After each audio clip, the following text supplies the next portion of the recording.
नमस्कार, हमारे digital platform में आपका स्वागत है। हिमाचल प्रदेश की पारंपरिक वास्तुकला, जिसमें लकड़ी, पत्थर सिर्फ निर्माण सामग्री नहीं बल्कि सदियों पुरानी संस्कृति, समझ और कारीगरी का प्रतीक है। इन्हीं में से एक शैली है काटकुनी वास्तुकला, जो बिना लोहे के सहारे ऐसे मजबूत और संतुलित ढांचे को तैयार करती है जो भूकंप जैसे झटकों को भी सहजता से झेल ले और पीढ़ियों तक खड़े रहे। आज जब दुनिया आधुनिक निर्माण तकनीकों की ओर बढ़ रही है, उसी समय एक नई पीढ़ी पुराने ज्ञान की तरफ लौटती भी दिख रही है। और यही नज़ारा देखने को मिल रहा है कुल्लू जिले के नग्गर गांव में, जहां कोलकाता की टेक्नो इंडिया यूनिवर्सिटी के वास्तुकला छात्र हिमालयी धरोहर की इस अनूठी तकनीक को नजदीक से समझने पहुंचे हैं। ये छात्र यहाँ सिर्फ किताबों से नहीं सीख रहे, बल्कि लकड़ी को परख रहे हैं, पत्थरों को जोड़ रहे हैं, पुराने घरों की बनावट को समझ रहे हैं और ये जान रहे हैं कि किस तरह से हमारे पहाड़ी समाज ने प्रकृति को नुकसान पहुंचाए बिना टिकाऊ और भूकंप रोधी घर बनाए हैं।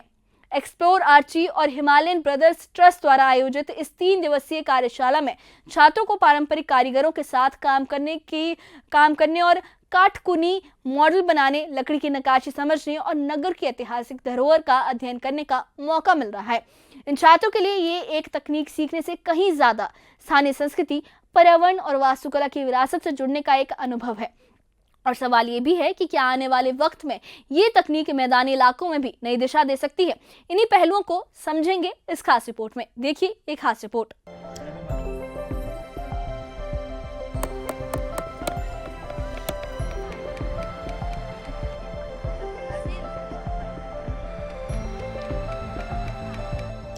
कुल्लू की पुरानी राजधानी नगर में टेक्नो इंडिया यूनिवर्सिटी कोलकाता के 34 छात्र 3 दिवसीय काटकुनी वास्तुकला कार्यशाला में शामिल हुए।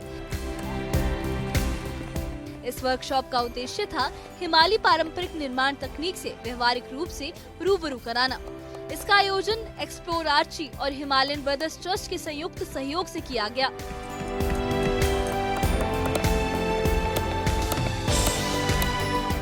स्थानीय विशेषज्ञ भृगु आचार्य ने छात्रों को बताया कि काटकुनी तकनीक में लकड़ी और पत्थर को बिना लोहे के उपयोग के इस तरह जोड़ा जाता है कि भवन भूकंप रोधी बन जाता है।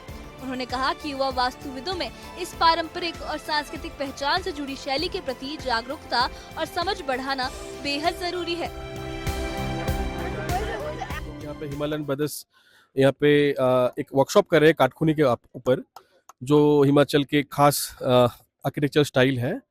उसके ऊपर बच्चे हमारे सारे काटकुनी स्टाइल कैसे बनता है, इनका क्या सुविधाएं हैं, क्या मतलब अभी उनमें क्या हो सकता है, क्या नहीं हो सकता, ये सब लेके बच्चे स्टडी कर रहे हैं। स्टडी के साथ साथ वो लोग अपने हाथ से काम भी कर रहे हैं। तो इसलिए हम लोग नगर आए हैं। नगर का एक अच्छा मतलब ऐसे ऐसे जगह पे हम लोग आके अभी सब मजे ले रहे हैं। एक तो व्यूज का भी मजे ले रहे हैं, उसके साथ सीखने भी मिल रहे हैं नए कुछ चीज। तो ये बहुत अच्छा चीज है। ये बच्चे हमारे पास ये 35 स्टूडेंट आए हुए हैं कलकत्ता से, और यहाँ पे हम इनको जो हमारा ये काटकुनी आर्किटेक्चर धीरे धीरे लुप्त हो रहा है, इसके बारे में हम इन बच्चों को यहाँ पे वर्कशॉप दे रहे हैं और बता रहे हैं कि ये हमारे लिए कितना इम्पोर्टेंट है। और जो ये हम इनको जाना विलेज भी ले गए थे, वहाँ पे हमने यहाँ के ओल्ड हाउसेस के बारे में इनको पूरा बताया, और आज हम इनको हैंड्स ऑन वर्कशॉप दे रहे हैं काटकुनी को लेके और वुड कार्विंग। कार्यशाला में मार्गदर्शन कर रही टीम लीडर अर्नव ने कहा कि छात्रों को यहाँ काटकुनी मॉडल बनाना, लकड़ी की नक्काशी और धरोहर क्षेत्र का अध्ययन करने का मौका मिला। उन्होंने बताया कि नगर में मौजूद ये ऐतिहासिक धरोहर भविष्य के वास्तुकारों को टिकाऊ निर्माण तकनीक अपनाने के लिए प्रेरित कर रही है।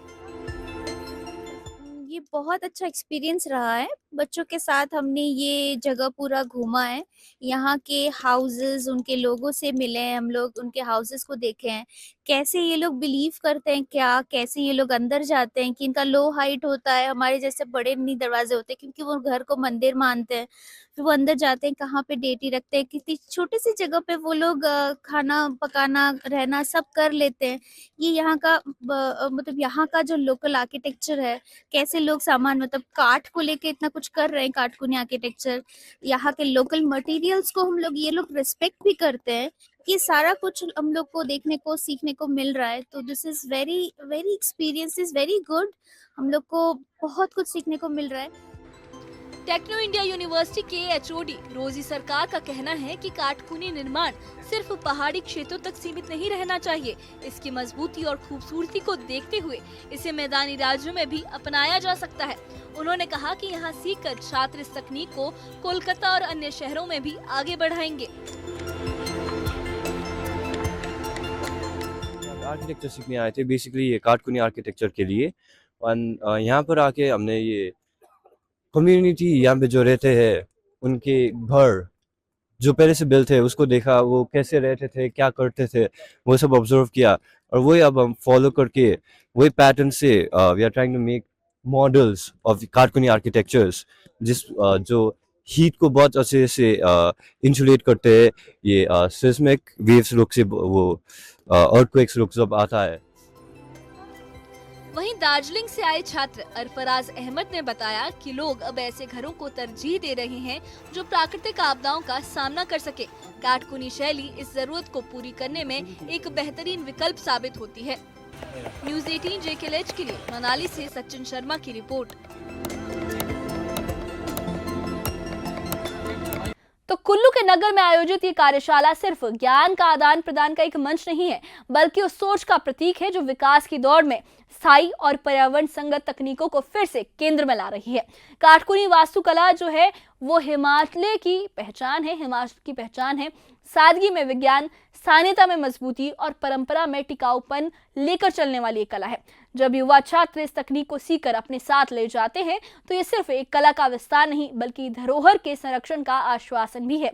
आज जब दुनिया प्राकृतिक आपदाओं से सुरक्षित निर्माण की तलाश में है, काटकुनी शैली एक बार फिर आधुनिक वास्तुकला को दिशा देने का सामर्थ्य रखती है। और इस कार्यशाला है, इसमें शामिल युवा वास्तुविद भविष्य के वो कारीगर बन सकते हैं जो इस तकनीक को शहरों, कस्बों और मैदानी इलाकों तक पहुंचाकर टिकाऊ निर्माण का एक नया अध्याय लिखेंगे। हिमाचल के ये जो धरोहर है, अगर कलकत्ता, दार्जिलिंग, दिल्ली, जयपुर या किसी भी शहर में अपनाई जाती है तो ये सिर्फ एक वास्तुकला शैली का प्रसार नहीं बल्कि प्राकृतिक संतुलन और सांस्कृतिक जुड़ाव का विस्तार होगा।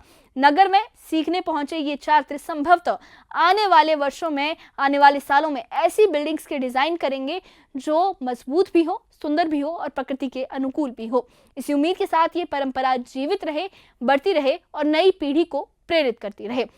इस बारे में आपकी क्या राय है, हमें कमेंट बॉक्स में अपनी राय जरूर बताइए। और इससे जुड़े अपडेट्स के लिए और ऐसी ही खबरों के लिए हमारे चैनल के साथ बने रहिए। हमारे चैनल को सब्सक्राइब करिए। शुक्रिया।